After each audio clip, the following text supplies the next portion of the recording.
आप देख रहे हैं फसल क्रांति न्यूज़। मैं हूं अंजलि त्यागी। हिमाचल प्रदेश एक ऐसा खूबसूरत राज्य है जो अपनी प्राकृतिक संपदा को लेकर पूरे देश भर में विख्यात है। यहाँ के लोग लगभग 90% गांव में निवास करते हैं और उनमें से 70% लोग कृषि पर निर्भर हैं। देखा जाए तो उनकी आय का मुख्य स्रोत खेती है। तो ऐसे में राज्य सरकार की भूमिका भी महत्वपूर्ण बन जाती है। तो ऐसे किसानों के लिए राज्य सरकार क्या मदद कर रही है, उनको किस किस योजनाओं के माध्यम से लाभ दे रही है और किस प्रकार उनकी शिकायतों का निवारण कर रही है, ऐसे ही कई सवालों को लेकर आज हम मुलाकात कर रहे हैं हिमाचल के कृषि मंत्री श्री वीरेंद्र कंवर जी से। कंवर जी नमस्कार, आपका हमारे फसल क्रांति में स्वागत है। नमस्कार जी। सबसे पहले सर आप हमें ये बताइए कि हिमाचल में जैसे प्राकृतिक सौंदर्यता भरपूर है, तो इसको संवारने में, उसको सजाने में, मतलब किस तरीके से संरक्षण करने में किस तरह से राज्य सरकार काम कर रही है? देखिए, यहाँ पर 90% जो है वो वन है जी। मात्र 10% ही खेती योग्य भूमि है जी। उसमें बागवानी भी होती है और साथ में बेमौसमी फसलें जो हैं वो यहाँ पर किसान लेता है। निश्चित रूप से ये एक प्राकृतिक सुंदरता और ये नैसर्गिक धरोहर जो है जी। वो हमारी पुश्त दर पुश्त हमें जो है वो मिली है जी। और इसको बचाए रखना, इसके लिए हिमाचल की सरकार जो है वो हमेशा चिंतित रहती है। हर वर्ष नए वन जो है वो लगाए जाते हैं जी। और प्राकृतिक खूबसूरती को बचाने के लिए सरकार जो है वो काम करती है। तो सर जैसे आप कृषि मंत्रालय संभाल रहे हैं, तो आजकल प्राकृतिक खेती को लेकर भी काफ़ी मुहिम चलाई जा रही है, तो उसके बारे में बताइए सर। निश्चित रूप से जब देश की आज़ादी के बाद हरित क्रांति आई तो हमने बहुत ज़्यादा केमिकल फर्टिलाइज़र्स का प्रयोग करना शुरू किया। उसके बाद जो है वो पेस्टिसाइड्स, कीटनाशकों का प्रयोग करना शुरू किया, जिसके कारण आज खेती जो है वो जहरीली हो गई है। जी। हम ज़्यादा फसलों के चक्कर में आज जो हमारी भूमि की उर्वरक क्षमता है वो ख़त्म होती जा रही है और हम देख रहे हैं कि इसका प्रभाव जो है जहाँ भूमि के ऊपर भी पड़ रहा है, वहीं मानव के जीवन के ऊपर भी जो है वो पड़ रहा है। अगर हम देखें तो कैंसर जैसे, हार्ट अटैक जैसे, किडनी रेनल फेलियर जैसे ये रोग यहाँ पर बहुत कम होते थे। आज हर गांव में अगर हम जाते हैं तो लोग इन्हीं बीमारियों से जो है वो ग्रस्त हैं और ऐसे में एक विकल्प के रूप में किसान को हमको प्राकृतिक खेती देनी है। ये काम हमारी सरकार ने 18-19 में अपनी सरकार बनने के बाद शुरू किया कि हम किसान को एक विकल्प दें और इसमें एक बहुत बड़ा योगदान तत्कालिक महामहिम आचार्य देवव्रत जी का भी रहा।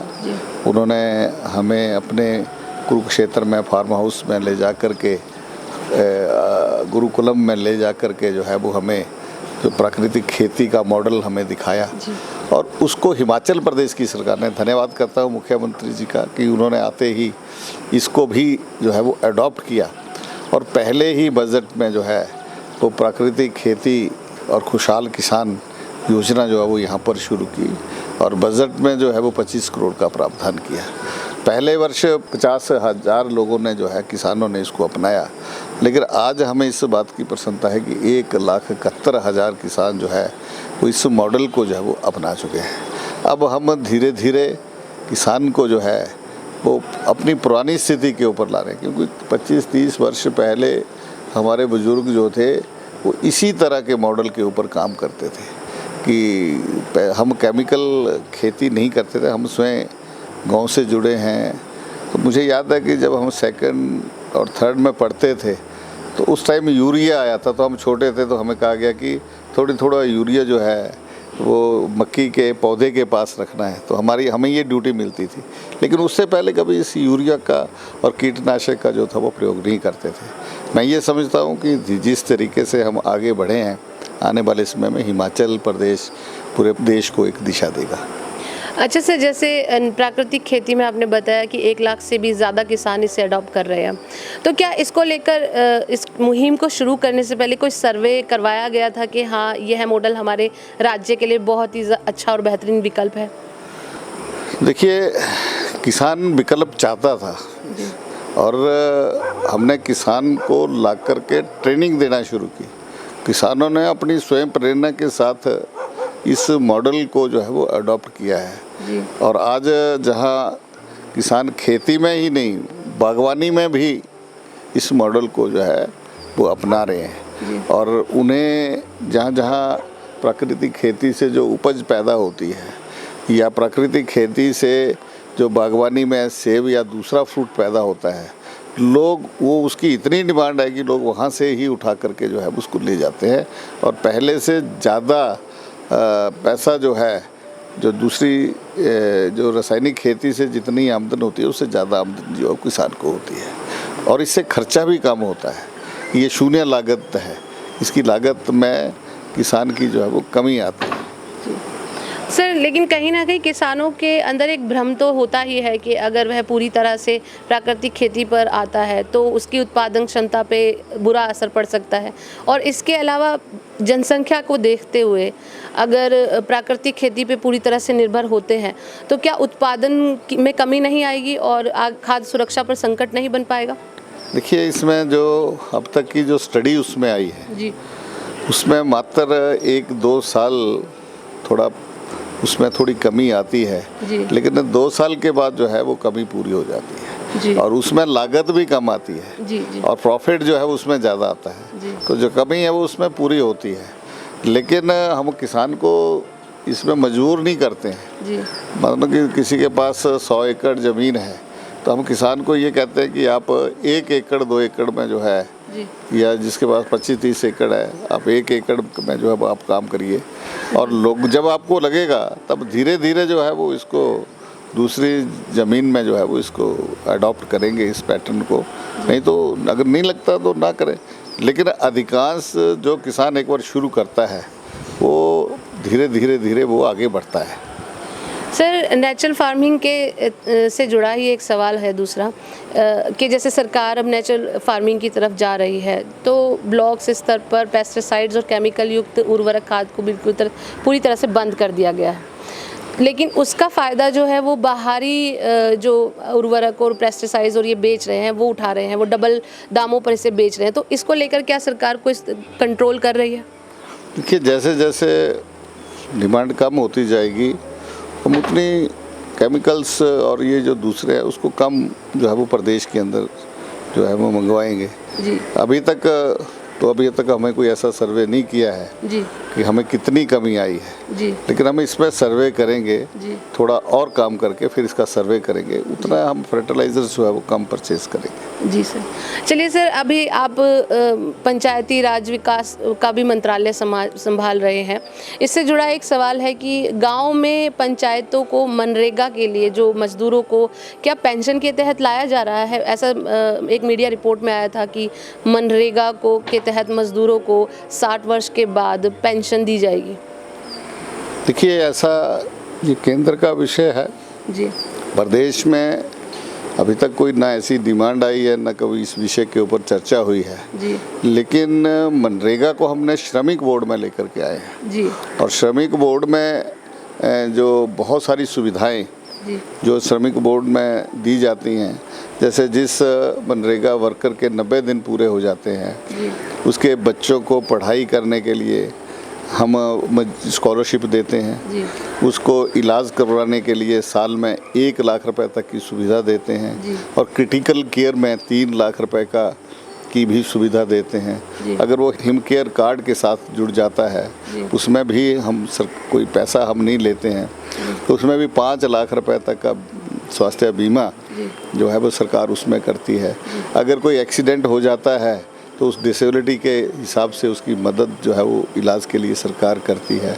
अगर उसकी 100% डिसेबिलिटी हो जाती है या उसकी डेथ हो जाती है तो परिवार को पेंशन भी देती है। अगर प्रधानमंत्री जो इसमें पेंशन योजना के तहत अगर उसको रजिस्टर्ड करता है तो उसको मिनिमम 3,000 रुपये की पेंशन जी। जो है वो सरकार देगी। जी। ऐसी बहुत सारी योजनाएं हैं, जी। उनके माध्यम से जो है वो हम कर रहे हैं। अभी हमने इस बार हमने किया है कि प्रधानमंत्री जीवन सुरक्षा योजना में हमने सेल्फ हेल्प ग्रुप्स को जो है जी। वो इस बार फ्री में बीमा करके जो है वो दिया है। जी। तो ऐसे बहुत सारी कल्याणकारी योजनाएं। और वैसे भी हिमाचल प्रदेश के अंदर वृद्धावस्था पेंशन हम 70 वर्ष के ऊपर 1700 रुपये हम सबको दे रहे हैं। जी। और 60 वर्ष से ऊपर हम 1000 रुपये की पेंशन हिमाचल प्रदेश के अंदर सबको दे रहे हैं। आपने व्यक्तिगत तौर पर एक हिमाचल प्रदेश में पायलट प्रोजेक्ट शुरू किया है सिनेमन की खेती को लेकर, तो उसके बारे में बताइए, वो क्या है और कैसे किसानों को अन्य फसलों के साथ नकदी फसलों का लाभ मिल सकता है? निश्चित रूप से एक बहुत खेती जो है वो ये पॉपुलर हुई है जी। और इसको हिमाचल प्रदेश में हम जो है वो बढ़ावा दे रहे हैं। जी। और इसका लाभ जो है वो ज़्यादा किसानों को मिल रहा है। जी। लेकिन इसके साथ साथ हम और भी किसानों को विकल्प के रूप में दे रहे हैं। जी। कि हमने जैसे हिमाचल प्रदेश के अंदर क्या नाम हींग और जी। जी। केसर की सैफरन की भी जी। खेती का एक विकल्प दिया है। जी। और इसी तरह दालचीनी का जो विकल्प हमने यहाँ पर दिया। इस बार हम ने जो योजना बनाई है कि 40,000 पौधा जी। हम जी। प्लांट करेंगे। और हमारा योजना है कि चरणबद्ध तरीके से हम 10 लाख प्लांट्स जो है वो यहाँ पर लगाएंगे। जी। और जो हमारी एक सरकार जो है वो इंपोर्ट करती है, वो इंपोर्ट जो है वो हमारा ख़त्म हो। हिमाचल प्रदेश इसके लिए भी जाना चाहे। जी। सर, आप मत्स्य पालन का मंत्रालय भी संभालते हैं, तो उसमें क्या कुछ नई योजना है जिससे किसान लाभ उठा सकते हैं? हिमाचल प्रदेश के अंदर मत्स्य पालन की बहुत बड़ी संभावनाएं हैं। जी। यहाँ पर 2 तरह का एक रिजर्वायर फिशरी है और एक जो हमारी रिवर्स के अंदर जो है। लेकिन रिवर्स के अंदर संभावनाएं जो है वो कम रहती हैं, जबकि रिजर्वायर्स के अंदर बहुत अच्छी संभावनाएं यहाँ पर है। जी। इसके साथ साथ जो हमारा कोल्ड वाटर है, जी। जो स्नो बेल्ट में जितनी भी नदियाँ आती हैं, और इसके जो किनारे के ऊपर हम ट्रॉट फिश, जो एक बहुत ही महंगी मछली है। अभी हाल ही में पिछले दिनों मैं टूर पर था, तो हमारा एक पतली कुल में एक बड़ा सेंटर है वहाँ पर। तो उसके साथ ही एक प्राइवेट में भी एक किसान ट्रॉट फार्म में है जिसमें करता। तो मैंने पूछा कि वो 4 बीघे में वो ट्रॉट फार्म था। तो मैंने उनसे पूछा कि कितनी आय होती है। उसने कहा सीजन अच्छा लग जाए तो 1 करोड़ से ज़्यादा की मछली जो है वो 4 बीघे में वो जो है वो पैदा करता है और उससे उसको लाभ होता है। हमने निश्चित रूप से पिछले 4 वर्षों के अंदर ऐसी 400 से ज़्यादा ट्रॉट इकाइयाँ जो हैं वो प्रदेश के अंदर किसानों को, छोटे छोटे किसानों को इस और जो है वो आ गया है, जिससे लोगों को इससे स्वरोजगार के ज़्यादा साधन है। लेकिन अब ज़रूरत है कि हिमाचल प्रदेश की जो मछली पालन है वो वास्तव में ऑर्गेनिक है। इसको ब्रांडिंग की ज़रूरत है। इसको ज़रा अच्छी तरह से अगर हम ब्रांड करके जो है वो बेचें हिमाचल के नाम से, तो किसान को जो है वो अच्छा लाभ जो है इससे मिल सके। मैंने इसकी योजना भाखड़ा डैम रिजर्वायर से जो है वो गोविंद सागर से की थी। लेकिन बीच में कोरोना के कारण सारा डिस्टर्ब हो गया, जिसके कारण हम उस तरह आगे नहीं बढ़ पाए। लेकिन आने वाले समय में हमें इसमें ब्रांडिंग की तरफ और मार्केटिंग की तरफ जाना है कि जहां किसान तो आगे आ रहा है, मछली पालक तो आगे आ रहा है, लेकिन हम उसको बाज़ार देने में अभी तक असमर्थ हैं। अगर हम उसको बाज़ार देने में समर्थ रहते हैं तो बहुत अच्छी संभावनाएं हिमाचल प्रदेश के अंदर कृषि के साथ इस एलाइड सेक्टर की जो है वो रहेगी। जी सर, एक आखिरी सवाल है कि जैसे हिमाचल प्रदेश में आपने फसल बीमा योजना को लेकर भी कई किसानों की समस्याएं हैं। किसानों की एक्चुअली ये स्पेशल किसानों का ही सवाल है, अब हमारे फसल क्रांति के माध्यम से आप तक पहुंचाया है कि उनको फसल बीमा में जो राशि मिलती है वो बहुत कम होती है, जिसकी वजह से ना तो उनका जो लागत है वो पूरा हो पाता है और जो उनकी मेहनत है वो तो दूर ही रहती है। तो क्या कुछ फसल बीमा योजना पर राज्य स्तर पर कुछ सरकार कर रही है? देखिए, फसल बीमा योजना पे बहुत कुछ अभी करने को है। जी अभी तक किसान को ये विश्वास ही नहीं हो पाया है जी और किसान के अंदर ये रहती है कि जिसने किसान क्रेडिट कार्ड बनाया है जी या किसी ने लोन लिया है, केवल उसी का ही बीमा होगा। जी लेकिन जो बाकी किसान करवाते हैं, जी लेकिन उसमें एक समस्या है जी और लोगों की कि उसमें यूनिट जो है वो पूरी एक तहसील को लेते हैं जी कि अगर तहसील के अंदर अगर नुकसान होता है, फसल कम होती है, बीमारी पड़ती है, ओलावृष्टि होती है, तो किसान को जो है वो फसल का बीमा राशि जो है वो मिलती है और उसमें कई बार डिले भी होता है। लेकिन हमारा ये कहना है, अब अपने यहाँ पर बारिश हो रही है, यहाँ पर ओलावृष्टि हो रही है, लेकिन हो सकता है 5-4 किलोमीटर आगे जाकर के नहीं है, जिसके कारण हमारा नुकसान हो गया। लेकिन दूसरी तरफ नहीं हुआ, तहसील उसमें कवर नहीं हुई, तो हमें भी जो है वो उसका पैसा नहीं मिलेगा। तो जब तक इसका डिजिटलाइज नहीं किया जाता है, अभी विषय आया, केंद्रीय मंत्री जी ने जितने भी मिनिस्टर्स एग्रीकल्चर से उनकी एक बेंगलोर में एक सेमिनार हुआ, वहाँ पर 2 दिन के अंदर कृषि को लेकर के अलग विषय के ऊपर जो है वो चर्चा हुई।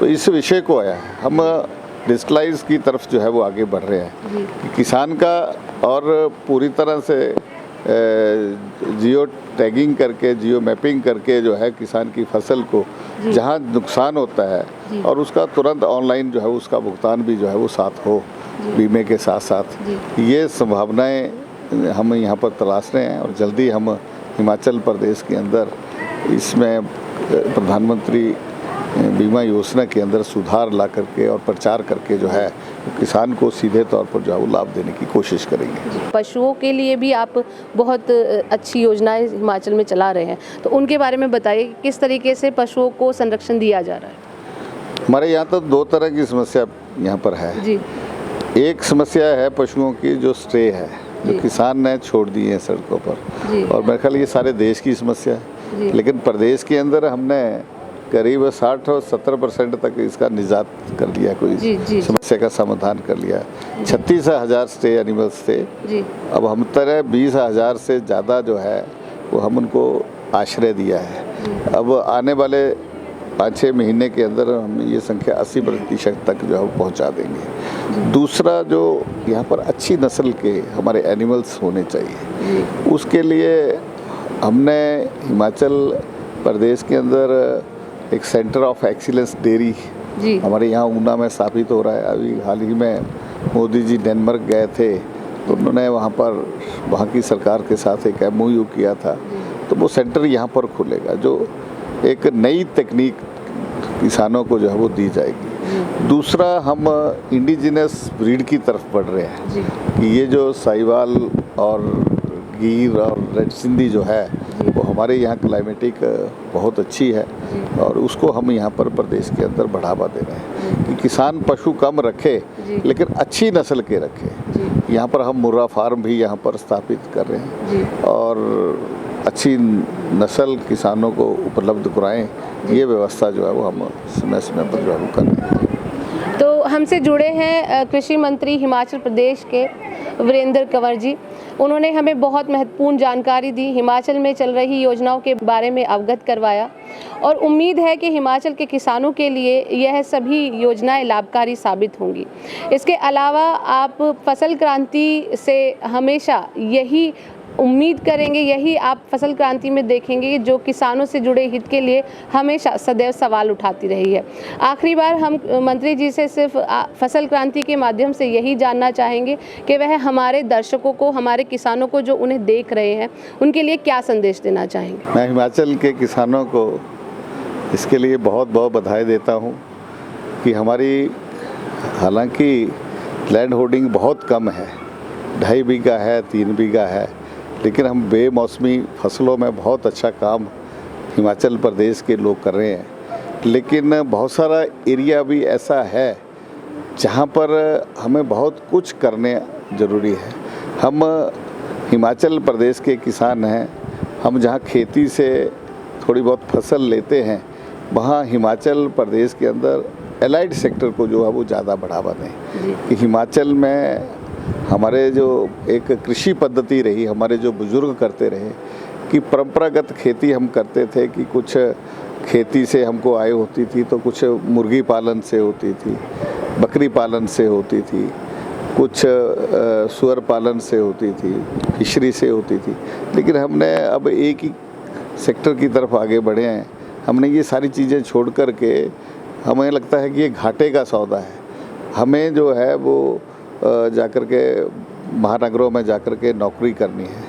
लेकिन पिछले दिनों जो हमने यहाँ पर प्रयोग किए हैं, उससे बहुत सारे किसान जो हैं वो इसका लाभ उठा रहे हैं। जहाँ मुख्यमंत्री कृषक बकरी पालन का हमारी बैकयार्ड पोल्ट्री का उसमें लाभ उठा रहे हैं, और फिशरी की बहुत सारी योजनाएं हैं जो उसका भी लाभ उठा रहे हैं कि अगर बागवानी से हमको आय नहीं होती है, उस नुकसान हो जाता है, तो हमें मछली पालन से, बकरी पालन से हमें कुछ आय मिले, ताकि हमारा जो घर परिवार जो है वो चलता रहे। तो हम एलाइड सेक्टर की तरफ जो है वो आगे बढ़े, ये मेरा सभी हिमाचल वासियों से एक अपील है। धन्यवाद वीरेंद्र जी, आप हमारी फसल क्रांति न्यूज़ चैनल से जुड़े, आपने हमें अपना कीमती समय दिया, उसके लिए बहुत बहुत धन्यवाद।